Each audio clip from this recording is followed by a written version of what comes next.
Well, you know, if I didn't have one soda left, it's a Friday night.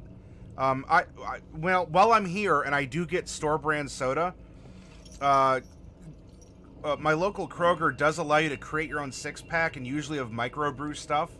You know, small batch stuff or like special seasonal flavors, even if it's from something kind of larger like Sam Adams. And I have a bevy of select like different microbrews that, you know, sometimes I'll crack them open on stream. But if I didn't have this cold, refreshing, who knows? Maybe for character 2, I will go and get a beer, and I will share a beer with you for a second character.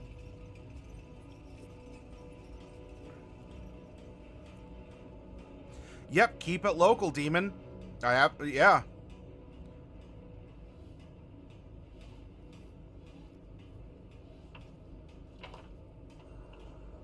A big K beer.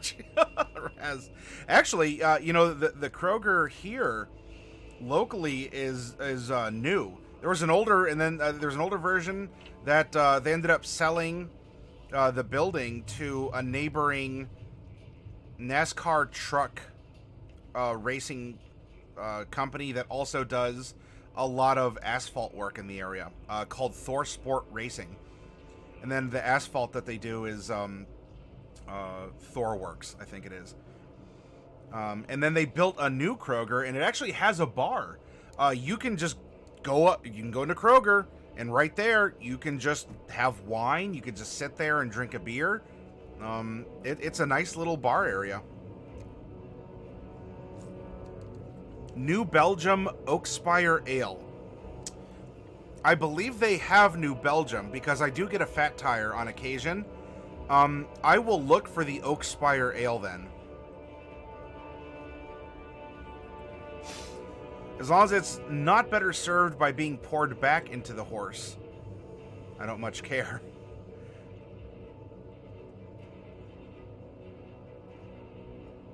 An oil diffuser to perfume the air to get people to relax and enjoy their casino experience more? Or do you just have something at your workstation like lavender so you stop stressing out?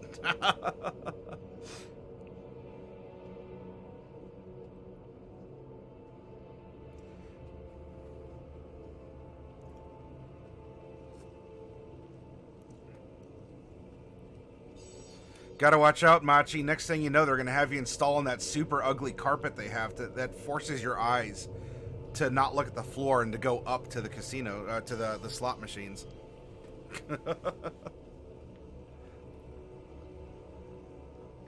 All right, well, everyone, you know, Friday night, I think we're in good spirits.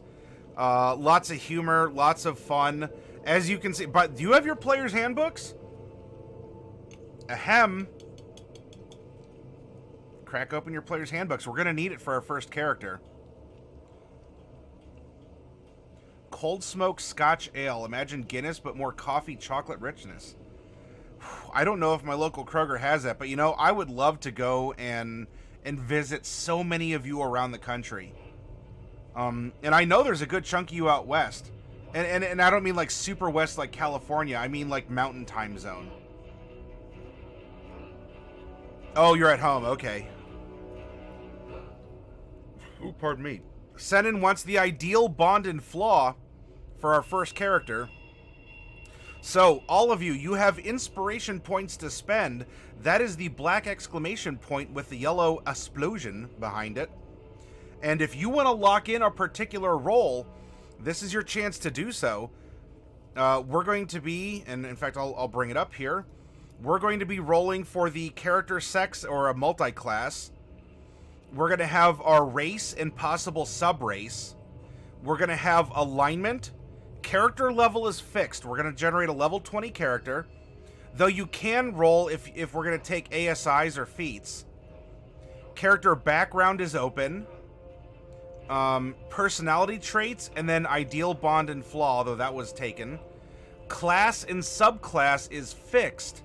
Because we're making the Oath of Watchers Paladin unless we multi-class. And then we have age, height, and weight. And so I have my tracker here. Senin wants IBF. Demon wants the personality traits, and Raz wants the background. That's what's locked in. So if anyone else wants something, go ahead and spend some inspiration points to guarantee that particular role, as I have a blank character sheet ready to go. Mathrock's bot is up and going, and why don't we jump into it? Now remember, we're going to build the character first. Really, one of the last things we do is to go into the Unearthed Arcana and describe the Oath of Watchers. It's going to be relevant to the character, but I don't want to... I want to make a character that is everything, including being an Oath of Watchers, instead of a Paladin that so happens to have other traits.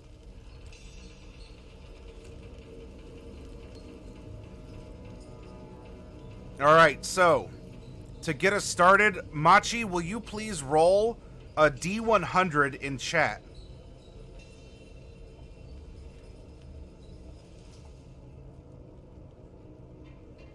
Exclamation point roll, space 1D100. Mathrock's bot is a little bit different than what it was before. 61, so we have a male character. Alright, and then Senin wanted to roll for our race. Now, remember, our first character, we're going to keep it simple. We're going to go back in time. We're going to go back to the player's handbook. We're going to keep this simple and pure as a way to perhaps measure or evaluate in concept what the playtest material is to core concepts. Then our second character, we're going to turn on all the options.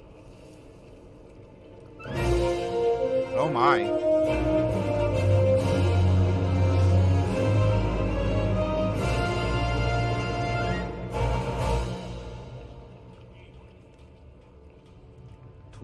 And for the course, please met event time for that rolls around. Azrael, absolutely. And the Ravnica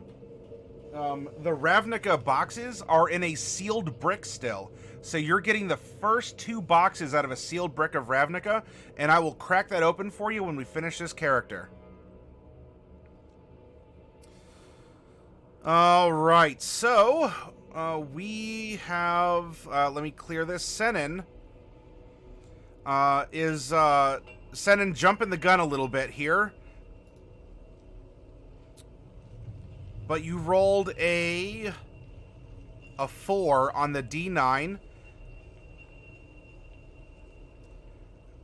And so yeah, Senin, if you can hold a second till I call, that way I don't miss it, or I don't want to have people rolling too far ahead in case my mind scatters and I lose it, and we're going to have to re-roll for it anyway.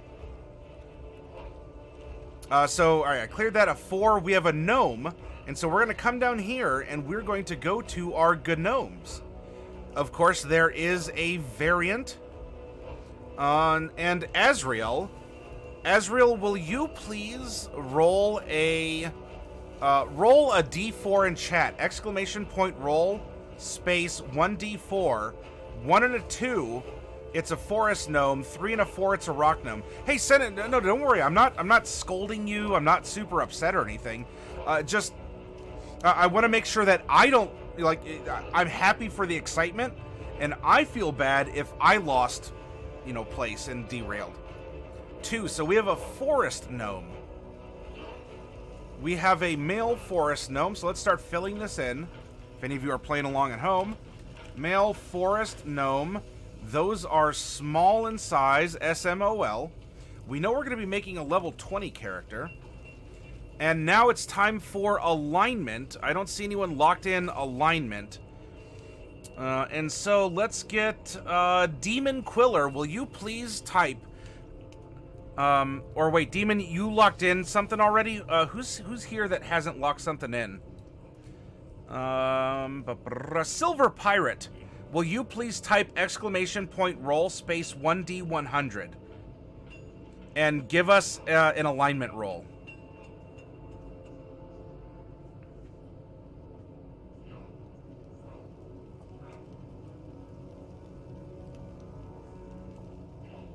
Yeah, it was the traits demon. Yeah.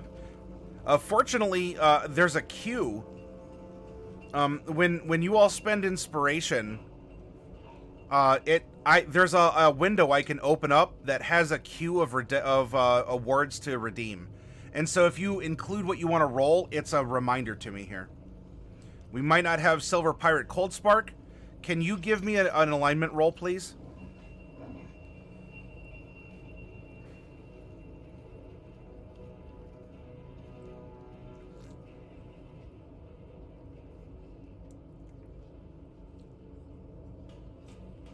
Oh, we do have a Silver Pirate.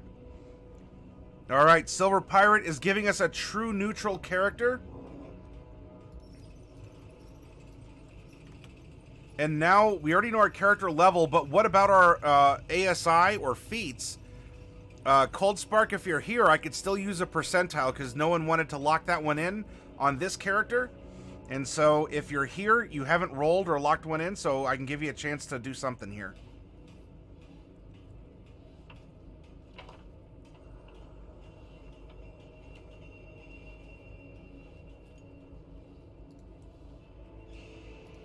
Dysphemist, are you here?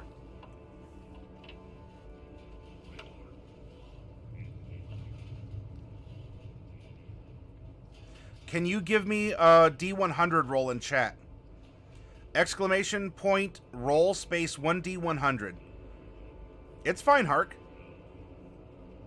We're still getting the outline of our character rolled up. 76. That is... Oh, we're going to take 2 feats. All right. We can work with this. Let's come down here. All right. Noted.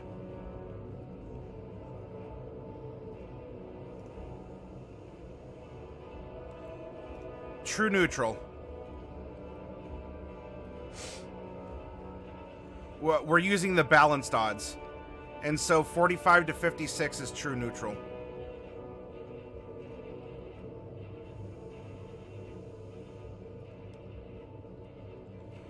Now for the backgrounds, we're going back to basics. Player's handbook. And we did have this roll locked in for the background. That is going to be Raz. Raz, I'm redeeming your inspiration. Go ahead and roll a D18.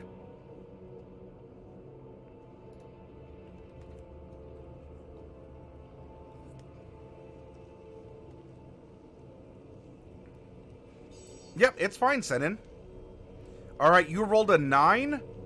We have, so we made a guild artisan prior. Now we have a guild merchant.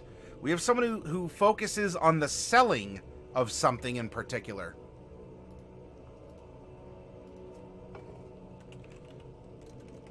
Guild merchant. Now this could simply be, you know, you just specialize, you're a salesperson, you'll sell anything. Or you can specialize in something. And when we get to the player's handbook to explore it, I mean, you can read about it as well. But this is a variant. And so I need a follow-up to determine what kind of a salesperson we are. Who is here that hasn't rolled yet? Bewitchcraft, are you here?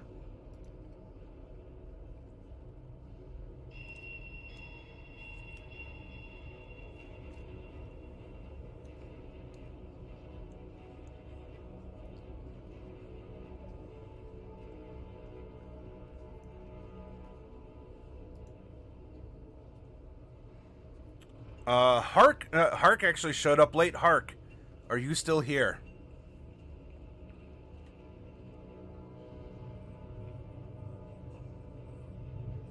All right, Hark. I need you to roll a D20 in chat, please. Uh-oh, my earphones have a low battery. Rolled a 19. All right, we specialize in the sale of something here, whatever 19 is, and we'll discover that soon enough. Now, while we're here, we had our roll for our personality traits. Demon, will you please roll 2d8 in chat?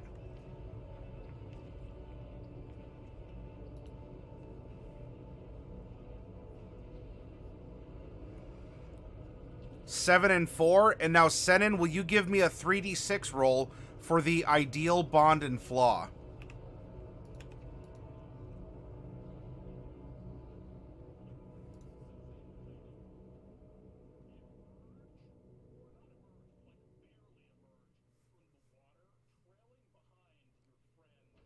And we have 5, 3, and 3. And repetition here is fine because these are separate categories. 5, 3, and 3. Alrighty.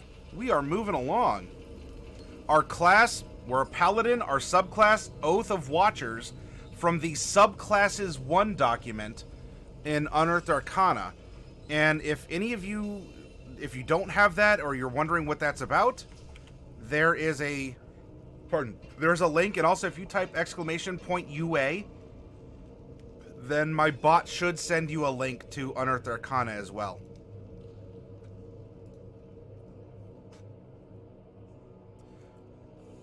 Now, Paladins do get a fighting style.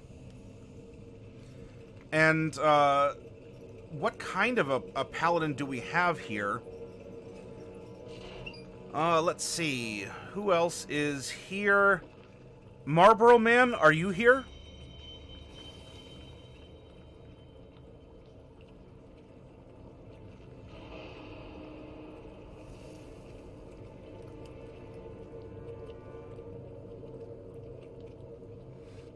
Oh, hey, it's O'Sheeps. Marlboro Man, can you roll a D4 in chat, please? !roll space 1D4. And everyone, please give O'Sheeps a little congratulations. You can spam some emotes her way for getting an illustration published in a Spider-Man comic, in Spider-Verse 5. Marlboro Man, we have a defensive fighting style Paladin. Noted. Fighting style. Defense.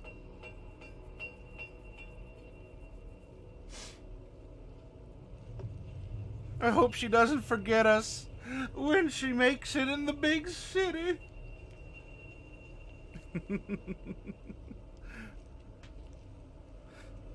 Getting one of them cement swimming ponds.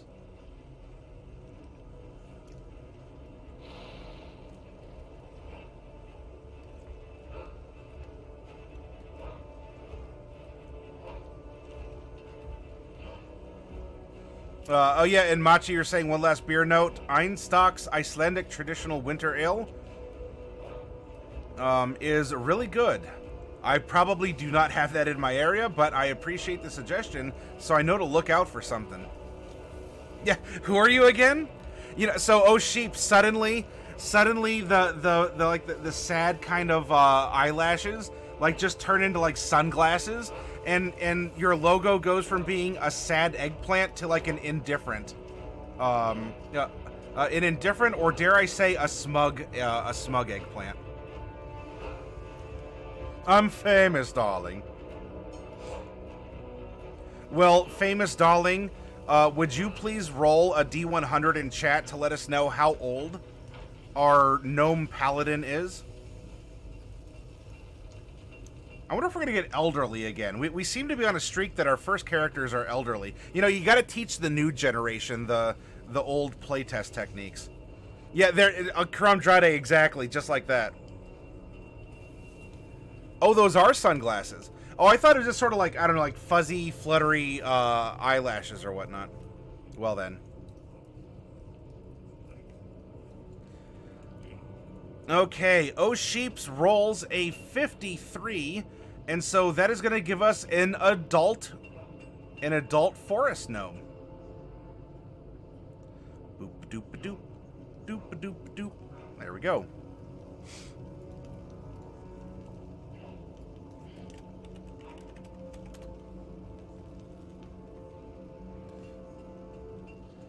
Oh, yeah, Lamb Chop ruined it. Yep.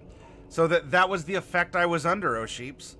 I was culturally indoctrinated to view those kinds of eyes as just sort of like fun little sleepy eyes or something along those lines, when this whole time they've been stylish sunglasses. Well, shame on me. You know what? We learned something today, everyone. To be fair, Landchop was first. I'll give him that, right? Okay, well, Gaius, you'll be able to help. There's another role that I can call on you for. But if you ever want to help, Gaius, you just say like, "Hey, I'm here as well," and I'll be happy to call on you for a role. And so, actually, what we could do for you here, Gaius, as we have an adult. Can you please type !roll space 1D 165 plus 40.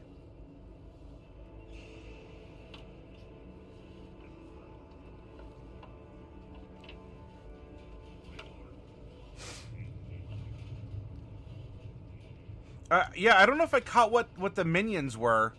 What your minions were. You're talking about, Silver Pirate. It's a 165. 1D 165 plus 40.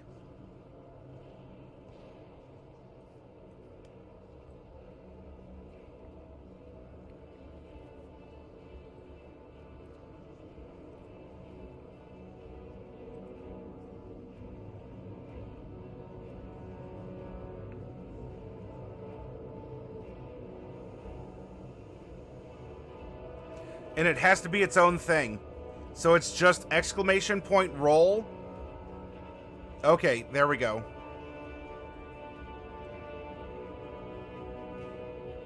So, 93 years old. We have a 93-year-old adult. All right. You know, why does our gnome not have base height? Well, all right. Fortunately, I know this one because we've made enough of these, and I'm gonna have to. I'll have to explore where the base height info got off to. So the height is. We start at 2 feet 11 inches, and then we're gonna add 2d4 inches to that height. And the height was locked in by Crumdrade. And so if you can roll 2d4, we're going to add that to 2 feet 11 inches.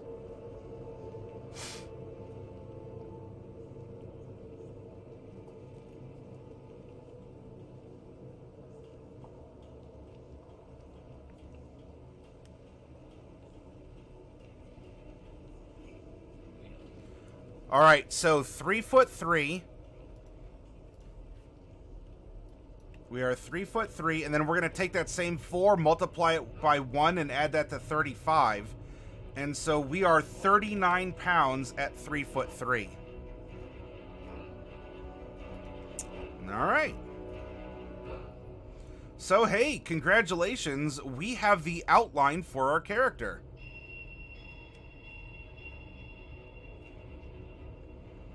And now what we can do is crack open our player's handbooks.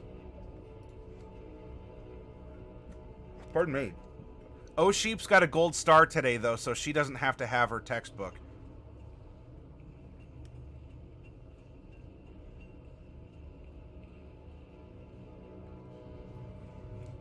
We're going to open it to Chapter 4. Oh, and by the way, here's that info, right? I was correct. 2'11", and you add plus 2d4 to the height. Mwahaha. It's like I've done this before, everyone.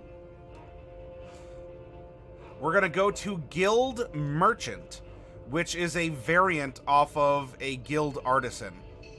Now, for the Guild Merchant, instead of the Artisans Guild, you might belong to a Guild of Traders, Caravan Masters, or Shopkeepers. You don't craft items yourself, but earn a living by buying and selling the works of others. And in this case, you know, we still chose a specialty, like we're expert dealers in something or another. It does say that rather than proficiency with artisan tools, you might be proficient with navigator's tools or an additional language. And instead of artisan tools, you can start with a mule and a cart. And so why don't we do just that?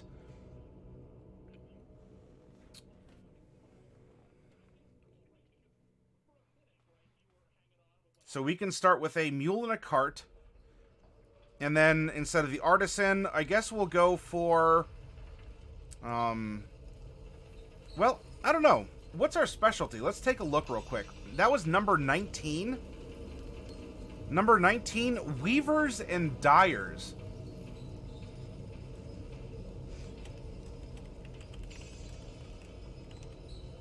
All right. So we work with a lot of cloth and dyes. Insight and... Insight and persuasion are going to be our skill proficiencies. So instead of the artisan tools, we'd either just be good at navigating here and there to sell our wares, or an extra language. I think if we're talking colors and fashion, things like that, it would be an additional language. So we're actually going to get 2 languages of our choice from this. And then, of course, being a gnome, we can speak Common and Gnomish. We're going to have some equipment. So I guess in our inventory, we'll put cart and mule. We can name our mule if you wish. We're going to get a letter of introduction from our guild. Something that proves we are a member. Letter of intro. And we can turn this also into a trinket of some kind. You know, instead of just a letter of introduction, do we carry proof? You know, do we carry officially sanctioned swaths or swatches of fabric that have been dyed in multiple colors? Do we actually... Is our proof of affiliation something that represents dyes or cloth craft in some way? Sassafras would be a good name for a mule. Name the mule Jack.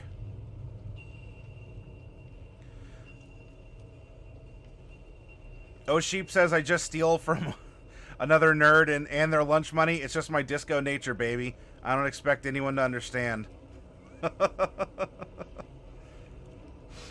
A mule riding paladin. That's right, Senin.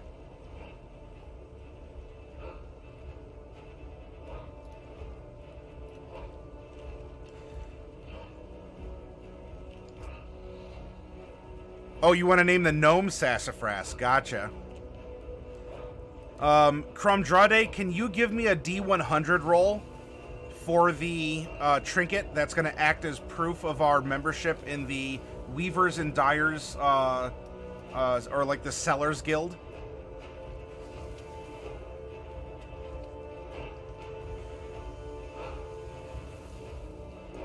If you want to, Raz, I don't think we need to spend a ton of time on the mule, because we're doing this for the character primarily. Though you can always find the stats for the mule, and when you download this character, on the 4th page, there is there's a whole character sheet for the companion. Of course, if you're making a paladin, this page is important as well, because if you take Find Steed or Find Greater Steed, well, here you go. And you know what? At level 1 as a paladin, we start off with a mule. Maybe we flavor our Find Steed spell as something that enchants our mule. And it goes through a magical mule transformation. And it turns into, you know, a super mule. A 97. All right, so whatever 97 is going to act as our affiliation here. A set of traveler's clothes. And a belt pouch that contains 15 gold pieces, or GP or Gapuz, if you prefer. We already rolled our guild business. Our background feature is guild membership, which is amazing for all the influence that you can use or curry in the course of a campaign. You can do some heavy wheeling and dealing with guild membership. It's great. Yeah, it does a full Sailor Moon. You know, it's maybe a mule, but it kind of like spins around in the silhouette, colors everywhere. The mule has now become the main character.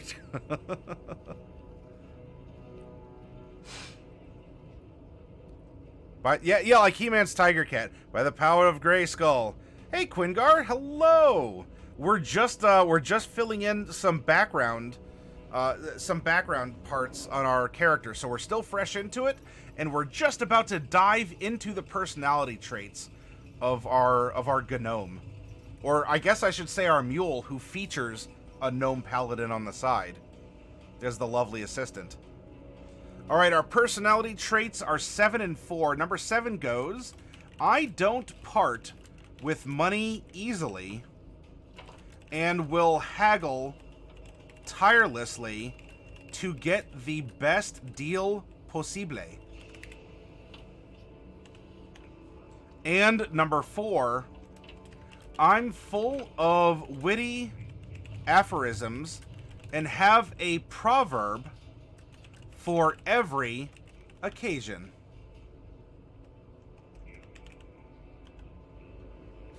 So we tell stories, and we love to haggle. In fact, we probably even tell proverbs while we're haggling in order to try and get a better price. So just as we stand watch on the borders of reality per our subclass, we stand watch over the borders of our coin purse to make sure we don't lose too much of it, if possible.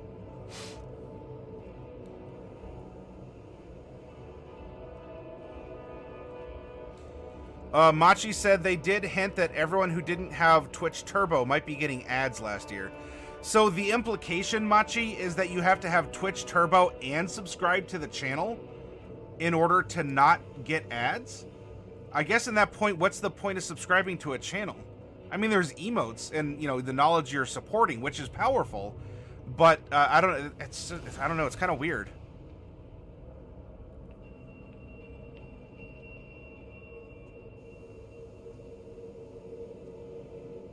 So yeah, I guess that might be starting to roll out, huh?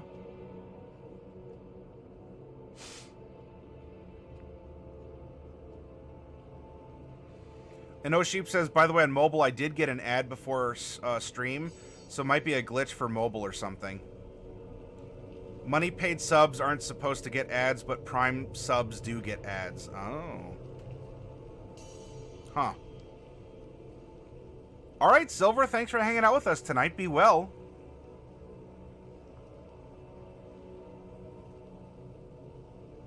Yeah, I did have the female elf wizard blister pack at the store, Quingar. And you had an ad as well. So I guess whatever these ads are rolling out, and it's starting to catch people in them. Well, just know, everyone, that I deeply appreciate your subscriptions, and I do appreciate, even if you have to sit through an ad, that the content we make together on this channel is worth going through a repetitive ad. It does mean a lot to me.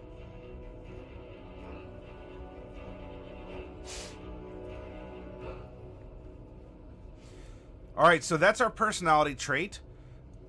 Our ideal is number 5, so I'm actually going to scoot this over so I can more easily read things here. Our ideal is 5. People. I'm committed to the people I care about. Our ideal is to not care about ideals.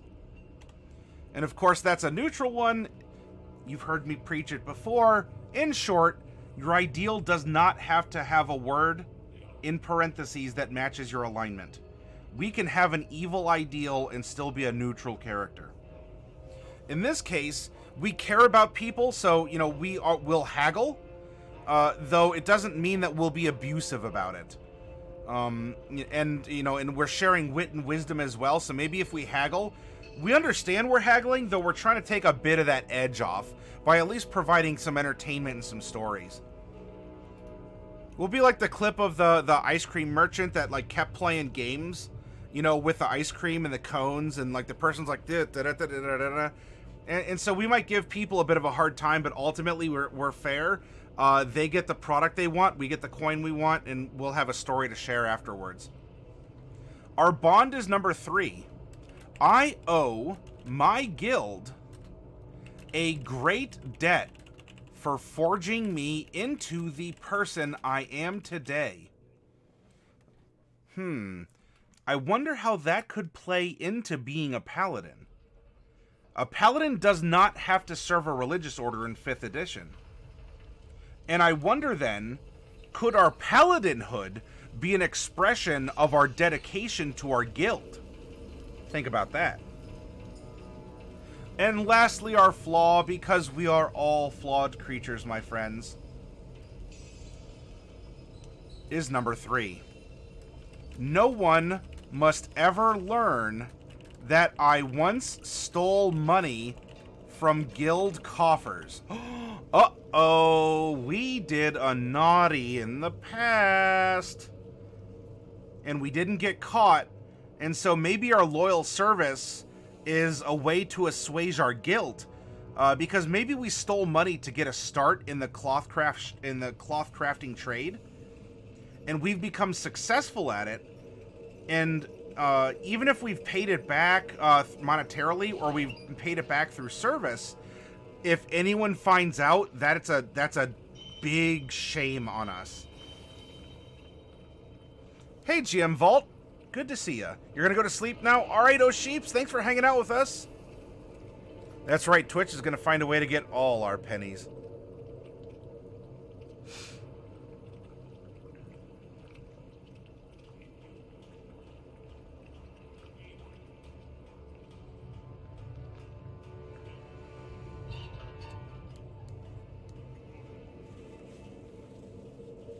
The more they pay, the more they care for what they bought.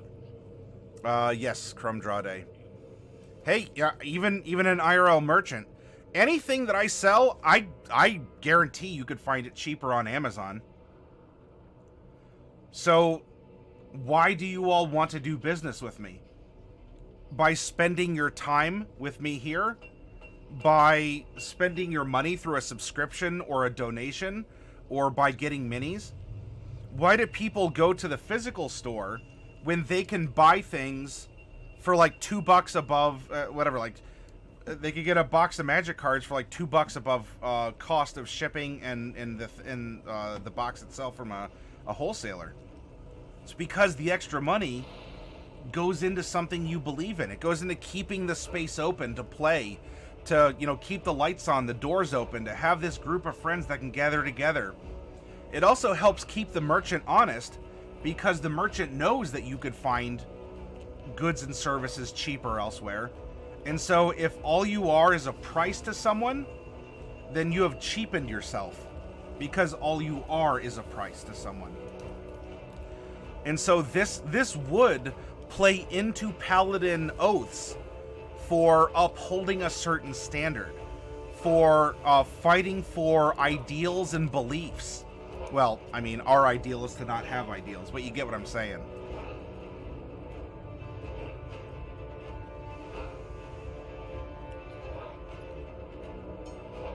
GM Vault is not a flawed creature. Well, then that's your flaw, so haha. Maybe he did it for a noble reason, knew a deal was too good to pass up. Oh, possibly, Demon. I mean, this is our character. We can spice up this character's background that way.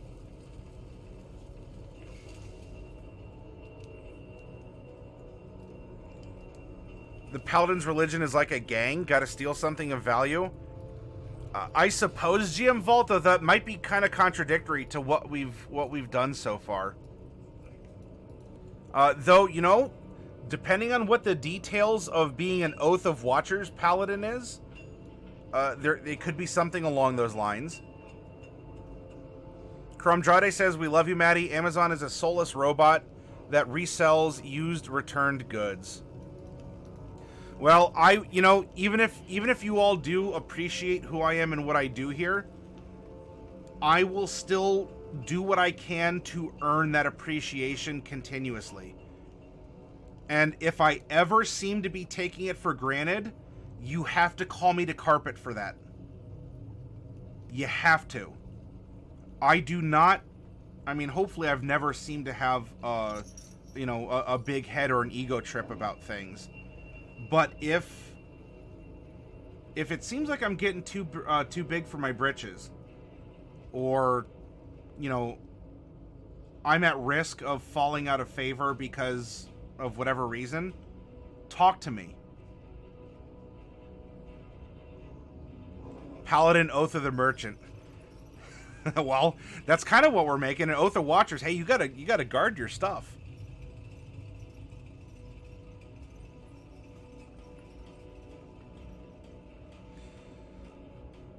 All right, so here we go. This is we've made our character. Our character has character. The rest is the methodology through which he applies who he is. I don't part with money easily and will haggle tirelessly to get the best deal possible. And I'm full of witty aphorisms and have a proverb for every occasion. Our ideal is people. I'm committed to the people I care about, not to ideals, which then also goes right into our bond. I owe my guild a great debt for forging me into the person I am today. And our flaw is no one must ever learn that I once stole money from guild coffers.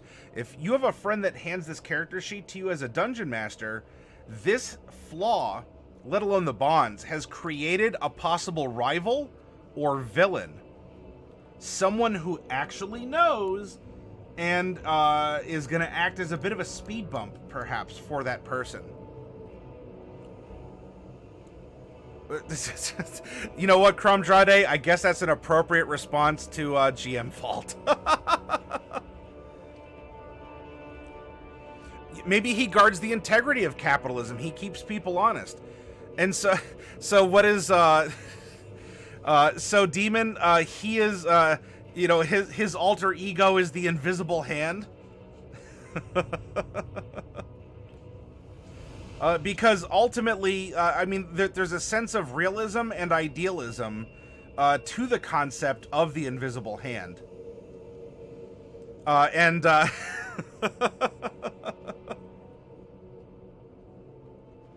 Unless that's what that's his mule superhero transformation name. The Invisible Hand! I'm having to deal with resellers using people's credit cards that they get when someone purchases from them to purchase from our main website for the cleaning products that you sell. It's been rough. Wait, resellers using people's credit cards.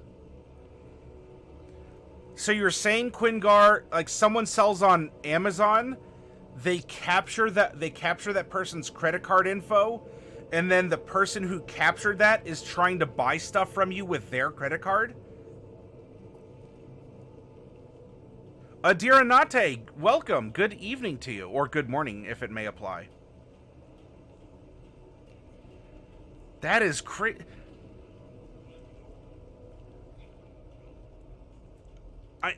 That's baffling, especially because something like that would leave such an obvious paper trail.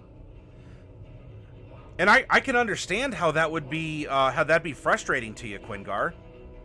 And you know what? Hey, thank you for letting me know that that sort of thing happens. I don't know, is your bank working with you, or is Amazon working with you to try and remedy this? Is this a new wave of fraud, or has this been going on forever?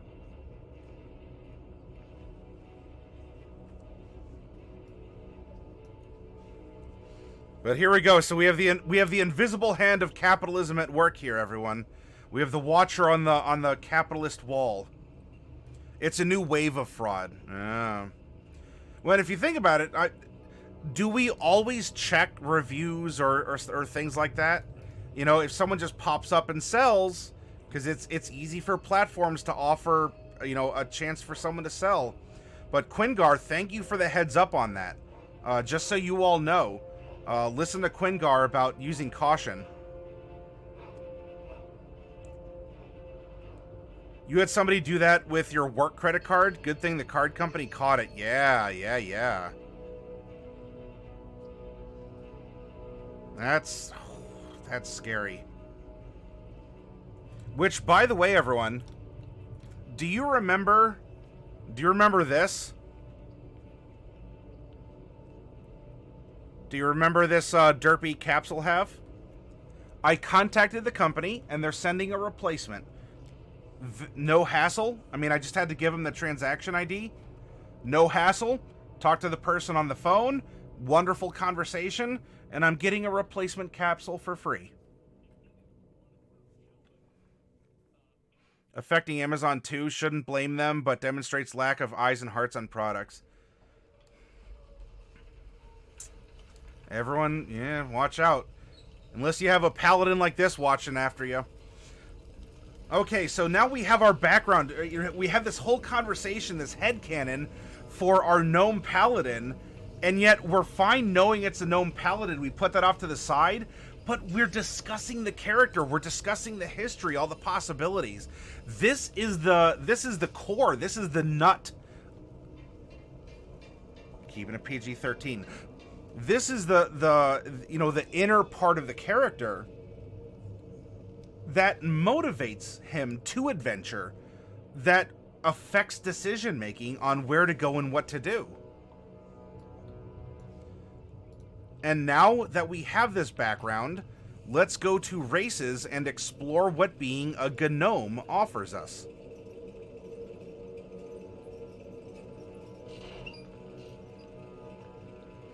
Quingar says, our company recommends that if the name on the card doesn't match the person ordering, they will research a person in your area so it makes you think it's a local purchase, hoping you don't catch it. They recommend to call it in. Oh.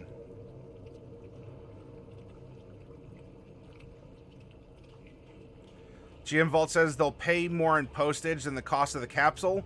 But I called them before you did, Maddie, and told them you'd be calling and to get... Oh, so GM Vault is, you're gonna give Maddie Mogs a capsule, huh? You're gonna pay more in postage than what you did for the plastic for the lid, eh? And you know what, GM Vault? You're absolutely right. The postage to send me a plastic half of a 2-inch capsule is gonna be more than the capsule. But the fact that they followed up on it and they did that meant a lot, and I assure you all, I let them know about that in the email, that I went through and I purposely complimented the person on the level of service that I was given.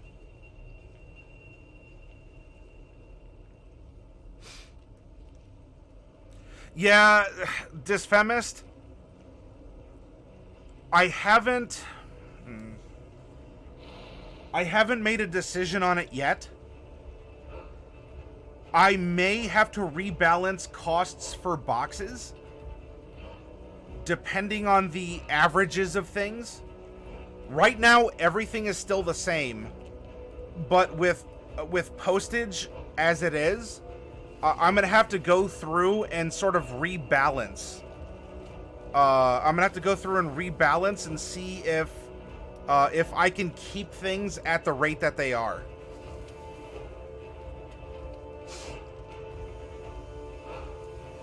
It was nice, though, that over the holidays, when I was shipping a ton of packages out, the postmaster for the post office here in the city was out doing some things, and one of the clerks at the desk was like, "Hey, this is Matt from the Hero Zone." And he's like, "Oh, it is. Hey, I want to let you know that I appreciate all the business you do with us, because I send all my packages out through the USPS."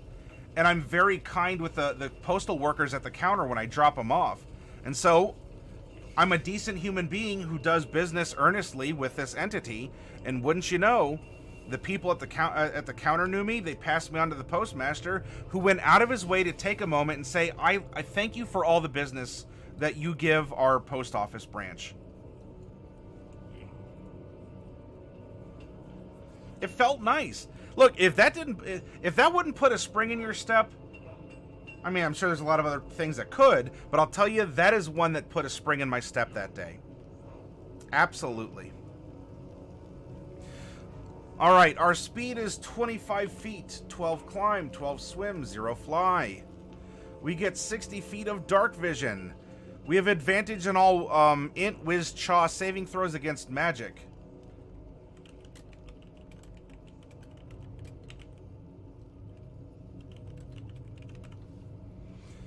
Languages, oh, we already have that. And also our intelligence. Our intelligence increases by 2.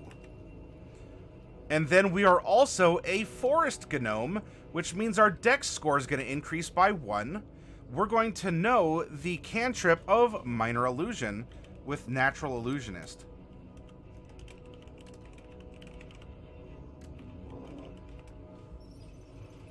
And then we can also speak with small beasts. Speak with small beasts. And you'll see Bright, who is our divination wizard on our Tuesday game, do that. If you all come around for the Tuesday roleplay session. Shipping in general is getting rough. I sent a package, and because of its size, 18-inch cube, it doubled the cost. Costs more to ship than to buy the product. Yeah, I buy postage. Most of the time, I just go to the counter. Like, I have everything addressed and ready to go, and then I pay for it at the counter.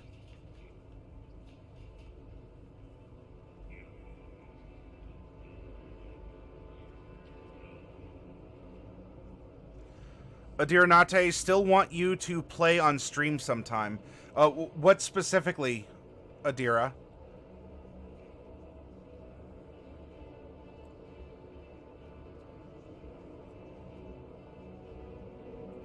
Does a mule count as a small beast? Well, you know, Senin, as a DM, I would probably make an exception because, you know, this says stuff like squirrels, badgers, rabbits.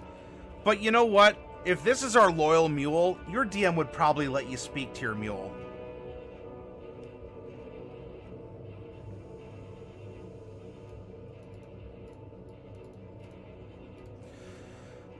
Yeah, you know, I don't have something like a stamps.com account or anything, Disfemist.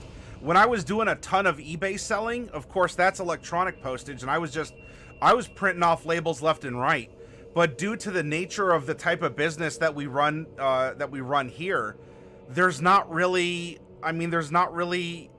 you know, a PayPal or e-postage,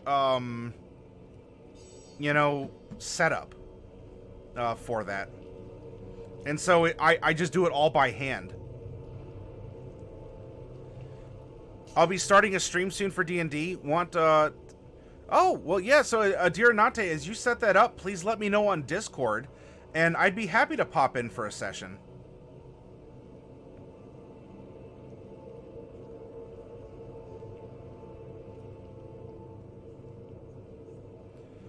Pirateship.com. That already has me a little anxious for stuff like official postage.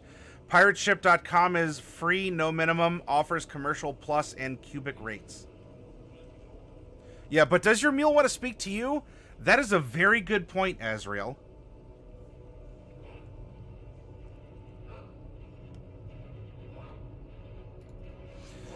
Alright, so congratulations, we are a forest gnome, and now it's time to build a paladin, and just a paladin, no subclass.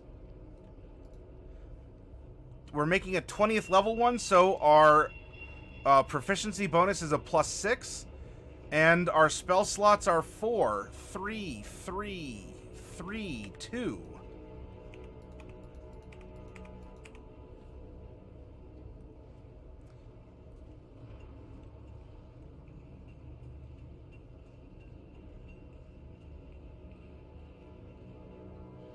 You imagine the mule is Donkey from Shrek.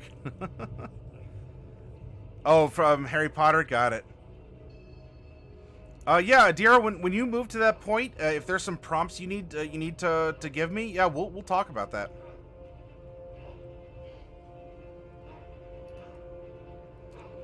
We are a D10 hit die class, and as we're level 20, we get 20 D10 hit die that we can use to heal ourselves on a rest. We're proficient with all armor and shields. We are proficient with martial and simple weapons. No tool proficiencies, and wisdom and charisma are our saving throw proficiencies. Then we get to choose 2 proficiencies with the skills athletics, insight, intimidation, medicine, persuasion, and religion.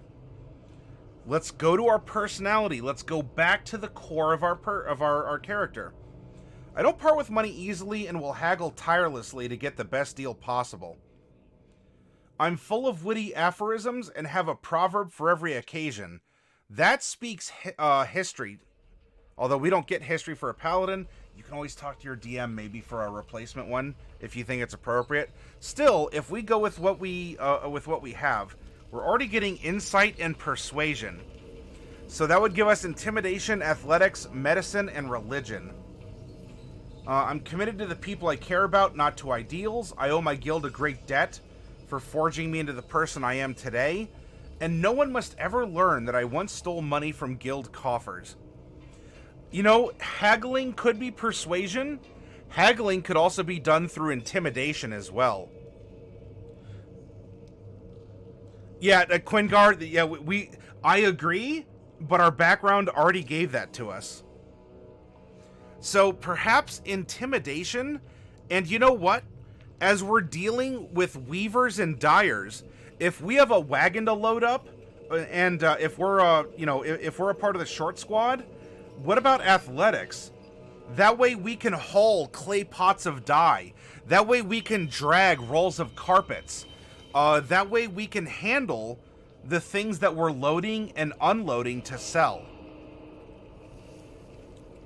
We already have persuasion from our background. Persuasion and insight we got from being a guild merchant.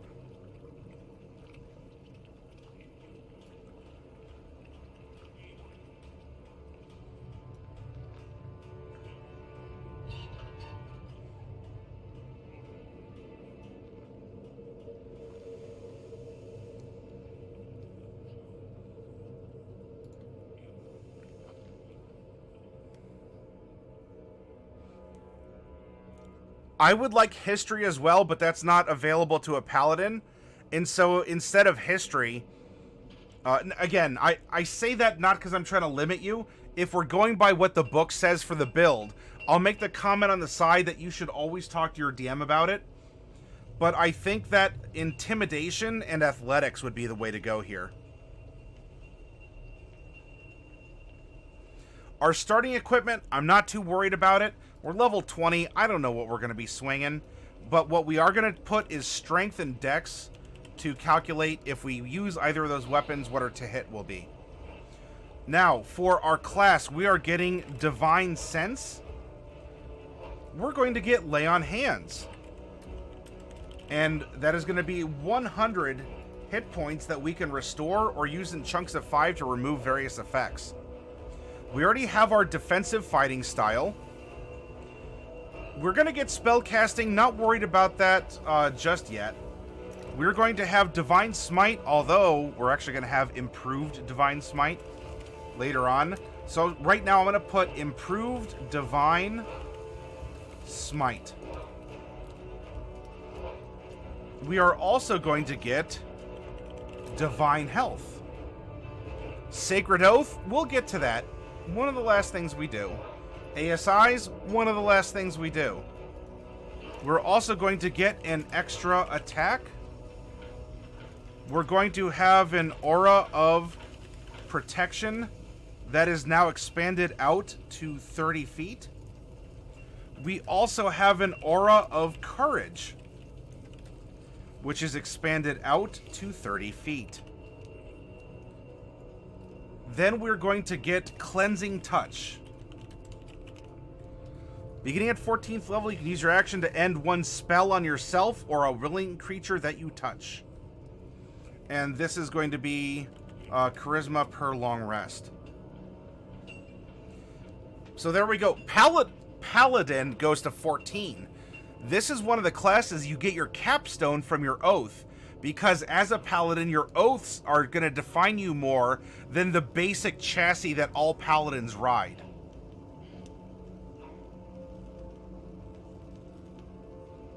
A little firecracker.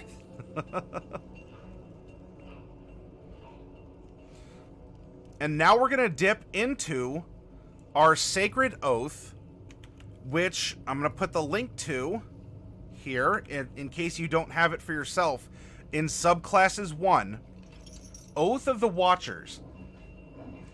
Paladins who vow the Oath of the Watchers seek to protect the mortal realm from the predations of extraplanar creatures, many of which can lay waste to mortal soldiers. Thus, the Watchers hone their minds, spirits, and bodies to be the ultimate weapons against such threats. These would be good complements to Horizon Walker Rangers, which are rangers built to hunt extraplanar creatures more specifically. Paladins who follow the Watcher's Oath are ever vigilant in spotting the influence of extraplanar forces, often establishing a network of spies and informants to gather information on suspected cults. To a Watcher, keeping a healthy suspicion and awareness about one's surroundings is as natural as wearing armor in battle. The tenets of the Watchers. A Paladin who assumes the Oath of the Watchers swears to safeguard the mortal realm from otherworldly threats. Vigilance. The threats you face are cunning, powerful, and subversive. Be ever alert for their corruption. Loyalty. Never accept gifts or favors from fiends or those who truck with them. Stay true to your order, your comrades, and your duty. Discipline. You are the shield against the endless terrors that lay beyond the stars, or lie beyond the stars. Your blade must be forever sharp, and your keen mind to survive what lies beyond. Now, how can this, if this is the oath that we swear, or the concept, is this because, especially as an epic level paladin, does our guild trade with extraplanar forces for rare and exotic cloths, dyes, or other things that would enhance what our guild does? Are we a merchant and also a guard itself that is against corruption and bribery? You know, are we an enforcer to make sure that even trade, not just beyond the people of our own country or world, are fair and just, but if we have trading partners outside our crystal sphere, or however you compartmentalize your universe or multiverse, that we are watchful, you know, that we are sort of like the FTC, or that we are like, various watchdog groups, Consumer Reports, the Better Business Bureau.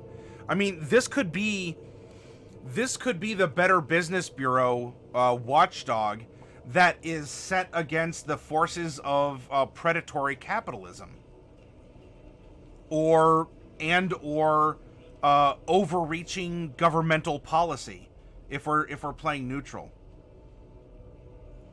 I mean, you could take this in a lot of socioeconomic directions.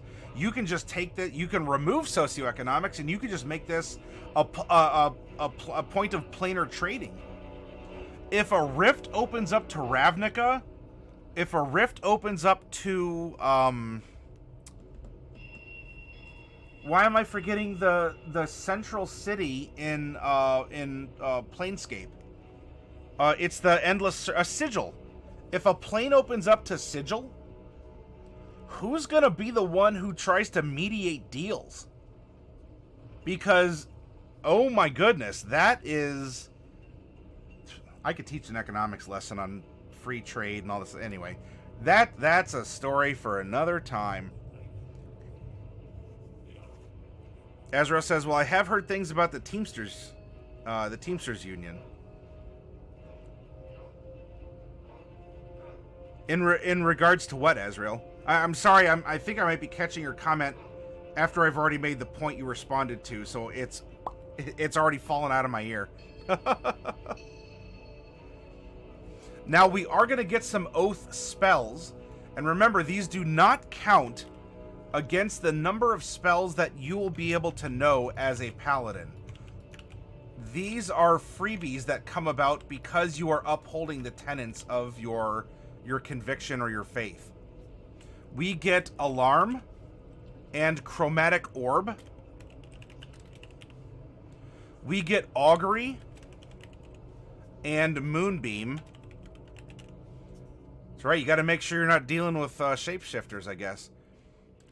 Counterspell. Counterspell is a paladin, huh? And also non-detection. Oh my. We are definitely a trade enforcement person here.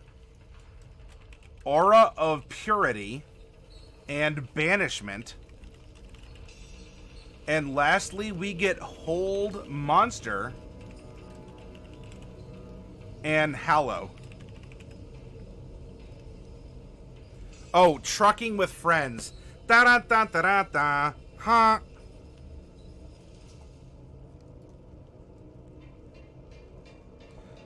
Counterspell on a paladin.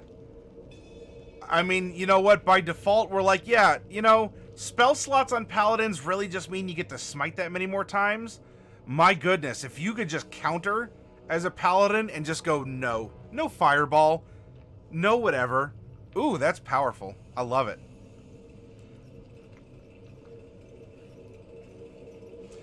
Natural Illusionist gave us Minor Illusion. Well, I might as well fill it in while I'm here. Illusion, and that's cast off int. While we're here, we are casting as a paladin, and spells prepared equals half our paladin level plus our charisma modifier. We cast off of charisma, and we have lay on hands of 100 points. And we'll come to our spell casting to hit and our save in a little bit here. Next up, we get Channel Divinity.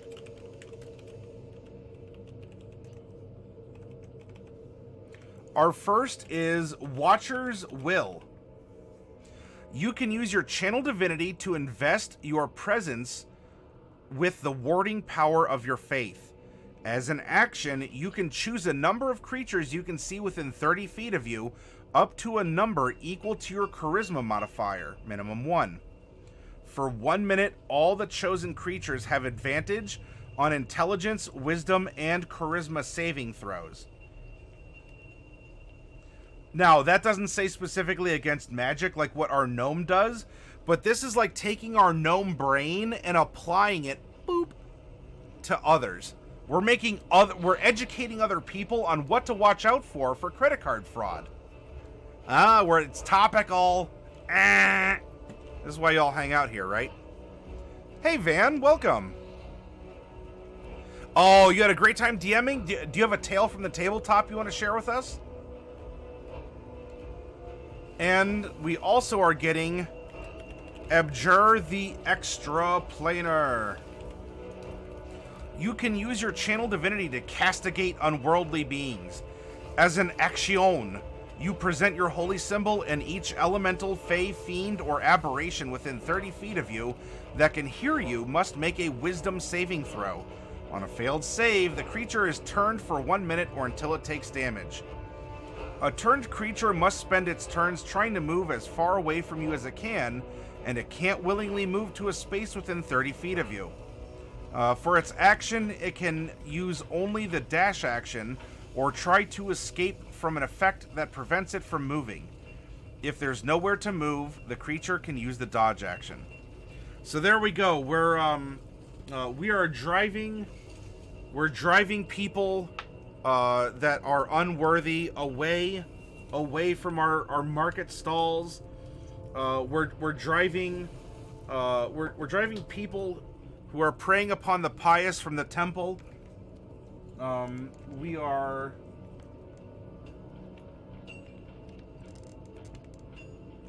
neutral, we're a force of of moderation. You know, not that what we don't do doesn't have an impact, but we're here to moderate people. Yeah, yep. Shame, shame.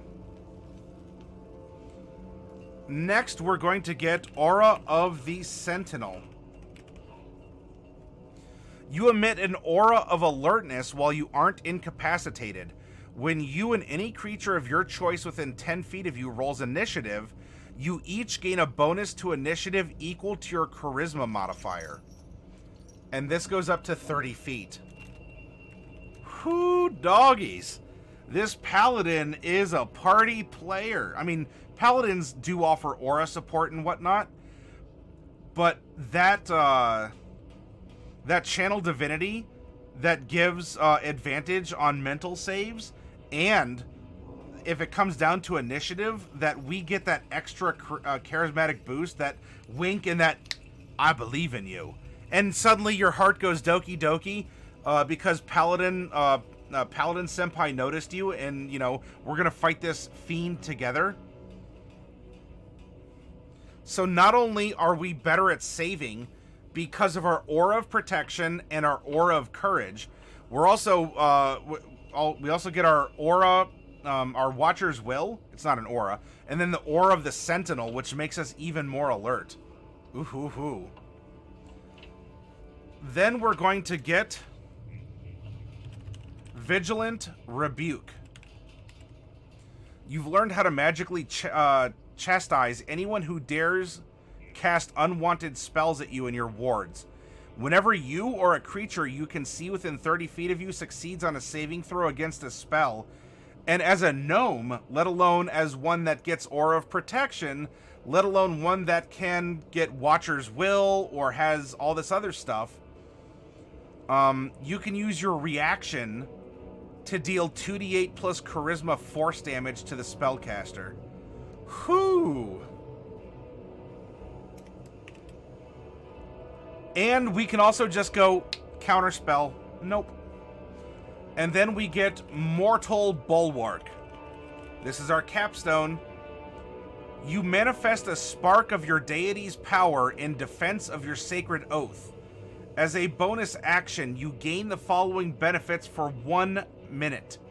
You gain True Sight to 120 feet. You have advantage on attack rolls against elementals, fae, fiends, and aberrations. And when you hit a creature with an attack and deal damage to it, you can also force it to make a charisma saving throw. On a failed save, the creature is magically banished to its native plane of existence if it's currently not there. On a successful save, the creature can't be banished by this feature for 24 hours. It's banished on a stick, or banishment.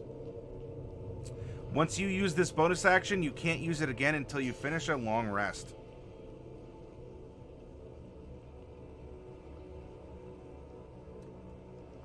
Mortal Bulwark. I mean, that's powerful. It's also level 20. You hit epic level in 5th edition D&D at level 17. I think that's appropriate. Vigilant Rebuke is, ooh, that's tasty. And remember, we could smite to our heart's content too.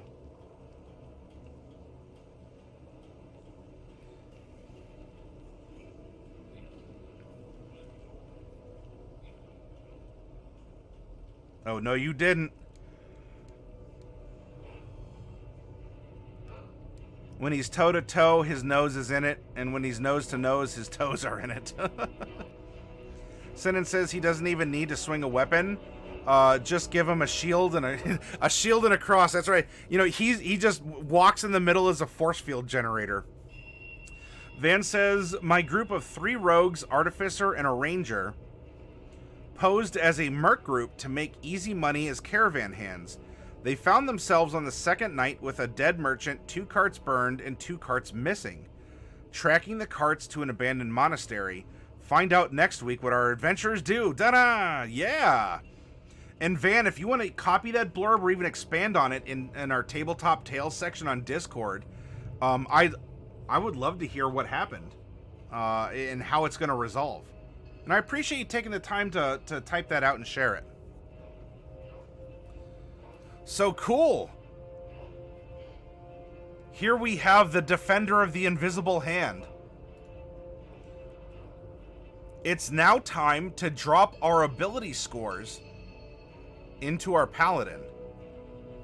Yeah, thank you, Van. You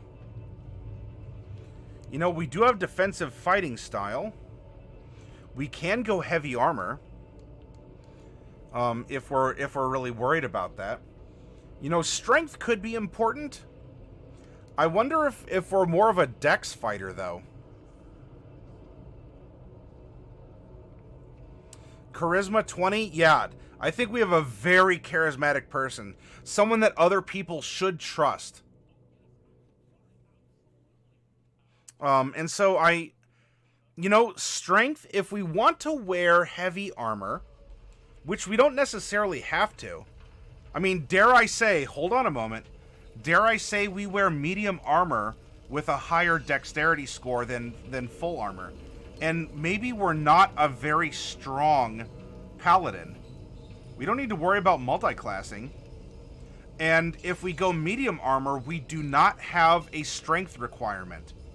And yet we can still get 15 plus 2 dex out of half plate. So that's a 17, plus our defensive style's 18, plus a shield is 20. Let alone magical enhancements on top of that. Do we have a con dump stat? I don't know if it's a con dump stat. Maybe a neutral.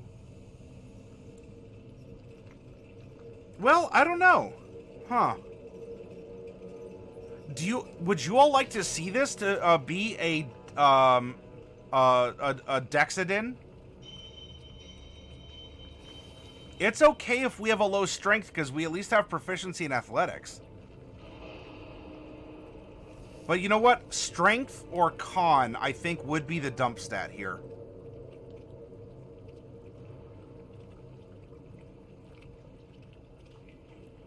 But he does need to protect his friends.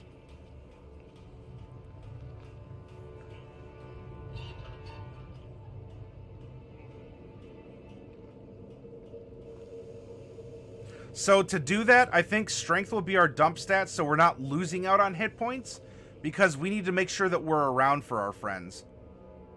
Not a tank, but a rapid response attack vehicle. Oh, I like the tactical bend on that. Alright, so if we do that, let's theorize. Let's put a 15 in charisma and a 14 in dex. You'd put a dump in intelligence? Well, that would go up to a 10. You're correct. Which would mean that we could at least get away with a neutral strength. That's true. If we do that. So he received like a basic education all around, but he didn't specialize. So we have 15, 14, 13, 12, and then 10 for strength. If we do this, this is going to give us a 15 dex and a 10 int. Now remember, we're going to be taking 2 feats. 2 feats. And before we assign then our other 3 ability score improvements, so we'll get 6 points to dump into things, let's go to the player's handbook and take a look at chapter 6 for the type of feats that this character would take. And I'll tell you, the one that's standing out right now is Inspiring Leader. You can spend 10 minutes inspiring your companions, shoring up their resolve to fight. When you do so, choose up to 6 friendly creatures within 30 feet of you who can see you and can understand you. Each creature can gain temporary hit points equal to your level plus your charisma modifier.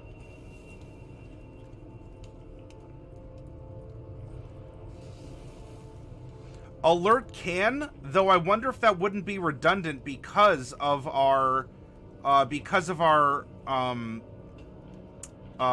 of the Sentinel. I'm not against it per se, Orc. Pardon me. But that could be, I mean, we could be super duper good at it, or it could be redundant with the thing that we're already exuding. Do you all think that inspiring leader would fit?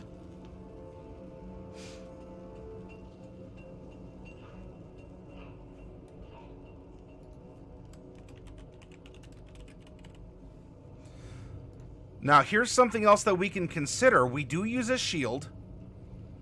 And if we're a shield master, if you take the attack action on your turn, you can use a bonus action to try and shove a creature with your shield.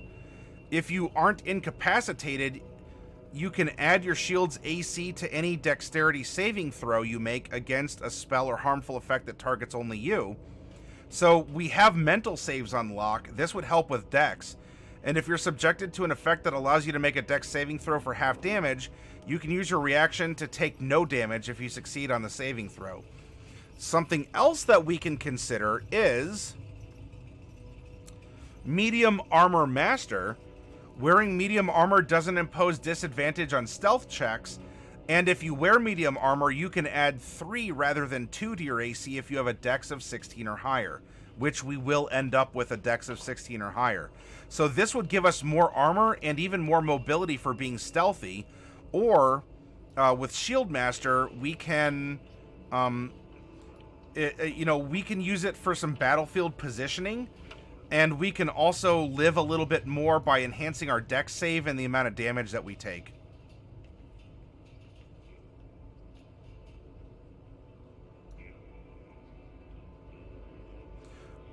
Well, we don't need lightly armored because as a paladin, we're proficient with all armor and shields.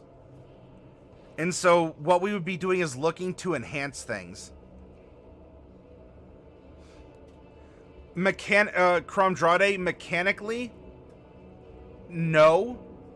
Though I get what you're saying in a broader meta sense. But there are no mechanics to your height versus being able to use a shield. Just rules as written mechanically. Do you wield a shield? You have a +2 to your armor class.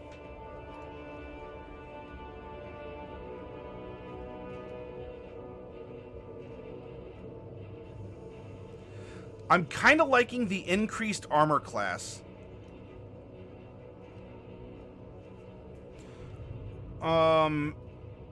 Mechanic differences.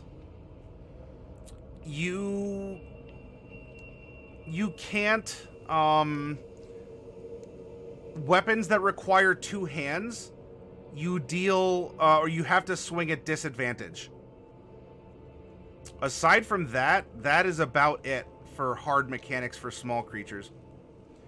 Warcaster maybe, but a lot of the spells that we're casting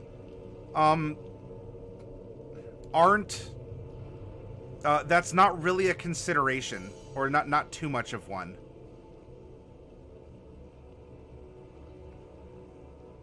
Yeah, it is different than 3/5 demon.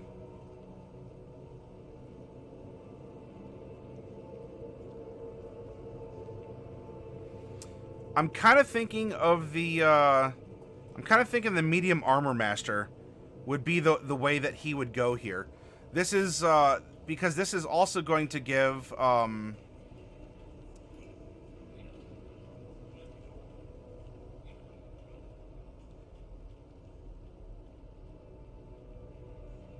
it's going to increase our AC. And while we're not proficient in stealth, we won't be rolling at a disadvantage, and so we wouldn't be terrible at it.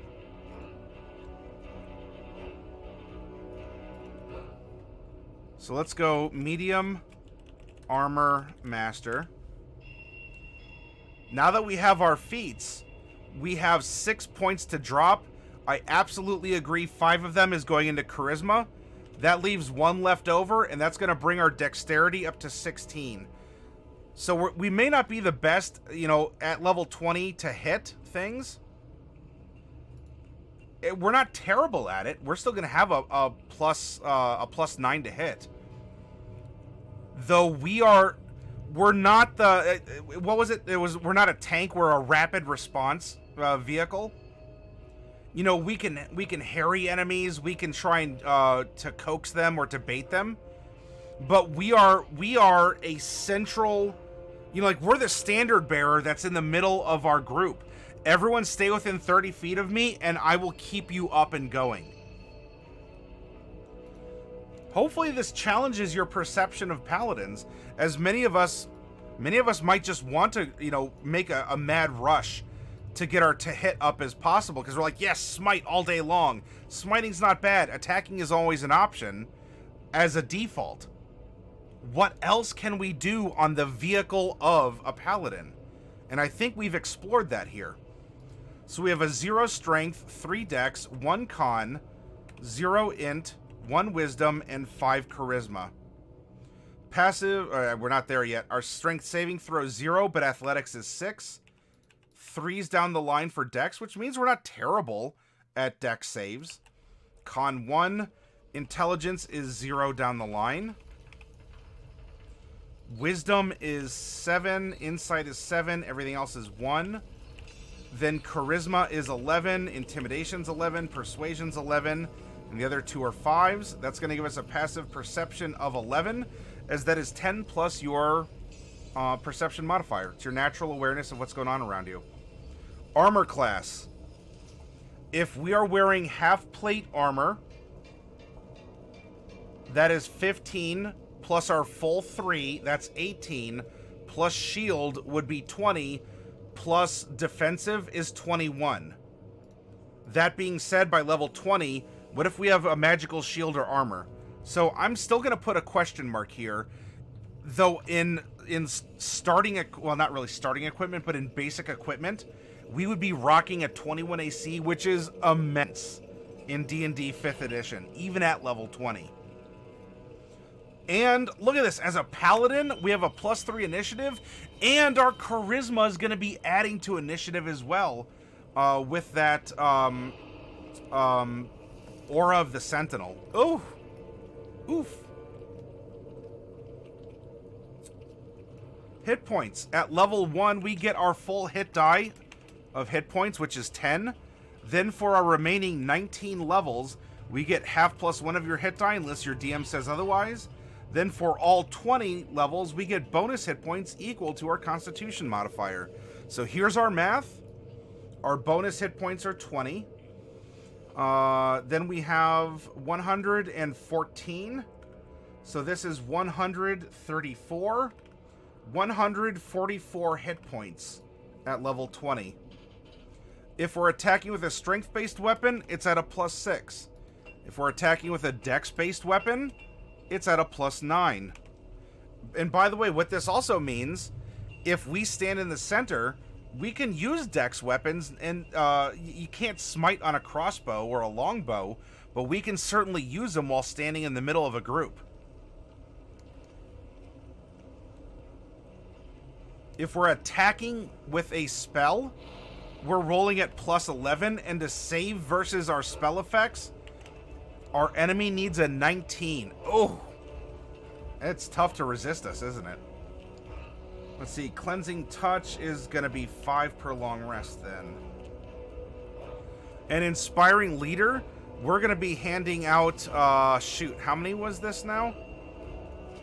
Level plus Charisma mod. Inspiring Leader, 25 temp HP. To up to 6 friendly creatures. For just a 10-minute speech. Hey, Redcap.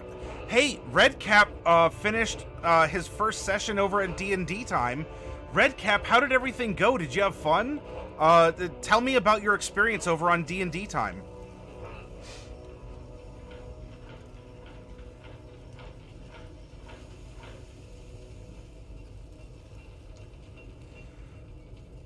In 5th edition, there's no tower shields, kite shields, bucklers. Shield is generic at a +2, and it could be whatever you want.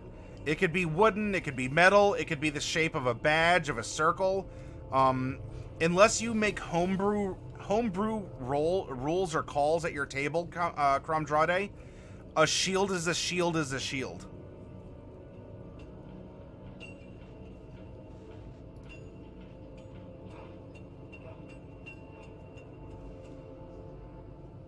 Oh, I forgot to put up here that we're making a Paladin Oath of Wardens.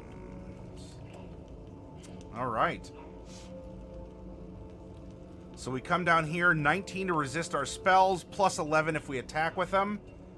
And we have 4, 3, 3, 3, and 2 for our spell slots. Half our level's 10 plus Charisma, which is 5, so we can prepare 15 spells on top of our Oath spells in any spell slot for which we can cast. You wake up in the morning, you pray or meditate or read your economics book, kind of considering the philosophy of this paladin, and you can change up your spell list on a daily basis if you need to, and you can spread out these 15 spells among the 5 spell levels you can cast inside of. So we don't need to go through spells because really it's going to be circumstantial for whatever it is that you're going to be running this paladin through. I hope that makes sense to y'all. And then, of course, if you eventually want a faithful steed, or it is the donkey, you can fill out the companion sheet. The stats for a donkey, I believe, are in the back of the player's handbook and the monster manual alike. But here we go. He's earned a name, everyone. He's not a pile of stats anymore. I know a couple of you were talking about names earlier. Sassafras was offered for the donkey, I think. But if you have name suggestions, please throw them out there. But we have a completed character for our Oath of Wardens, our economic vigilant regulator here. Our interdimensional trade regulator, our keeper of the invisible hand, that kind of a thing. Redcap says, I had loads of fun. It was my first game in about 2.5 years. People were kind and good table mates. It was an all-around good time.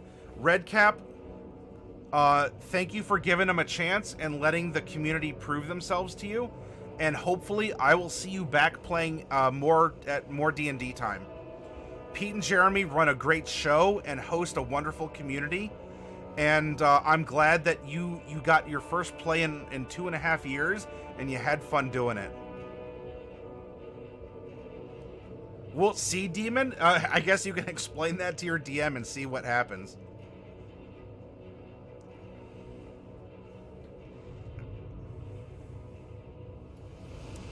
But yeah, here we go. All right, I'm gonna get up and take a little break. I'm gonna go do some stretches, refresh myself. I think I promised y'all I would get one of my small batch beers to share with you, and so I'm gonna get up and do that, and we'll be back in just like maybe even 5 minutes or so, and we will make our second paladin with all the options turned on.